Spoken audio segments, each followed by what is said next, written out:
Hello বন্ধুরা, দেখো এখন সকাল বাজে তোমার 8টা। রোদ মাথার উপর চলে এসছে সূর্যদেব।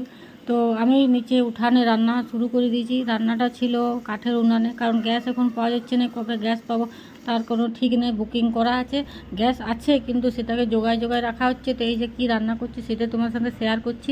তেল দিয়েছি আর গোটা জিরা আর একটা শুকনো লঙ্কা ফোড়ন দিয়েছি। আর ওই হাতেরগুলো কী বলো তো, হাতেরগুলো ছিল নিম পাতা গুঁড়া করা, শুকনো নিম পাতা গুঁড়া করে রেখে দিয়েছিলাম আগের বছরের কৌটাতে। এই বছর এখনও নিম পাতা জোগাড় হয়নি, তা আগের বছরের কৌটার থেকে বার করে এগুলো আমাদের খাওয়া হচ্ছে।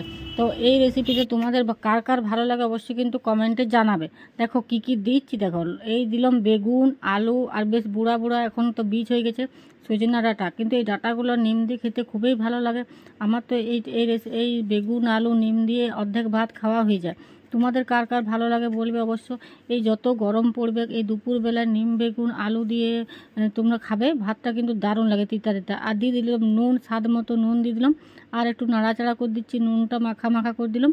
তারপর দিয়ে দিচ্ছি হলুদ, বিশেষ কিছু মশলা লাগে না, ওই নিম আর গোটা জিরা আর ওই একটা শুকনো লঙ্কা, ঝাল যদি খাও তো দুটো দিবে। তো এই বেগুন নিম আলু কে কে খেতে ভালোবাসে অবশ্যই কিন্তু কমেন্টে তোমরা জানাবে। এই দেখো নিমটা বেশ মাখা মাখা করে দেবো, উপরে তুলে দিচ্ছি, নিচে তো আছে।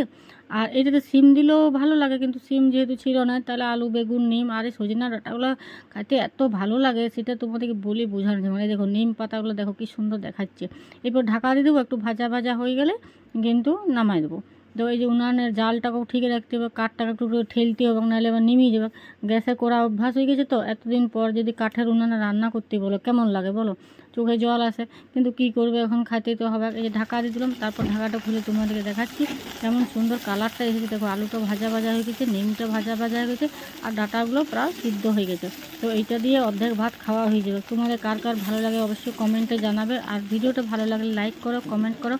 আর দেখা হচ্ছে একটা নেক্সট ভিডিওতে। ততক্ষণ ভালো থেকো।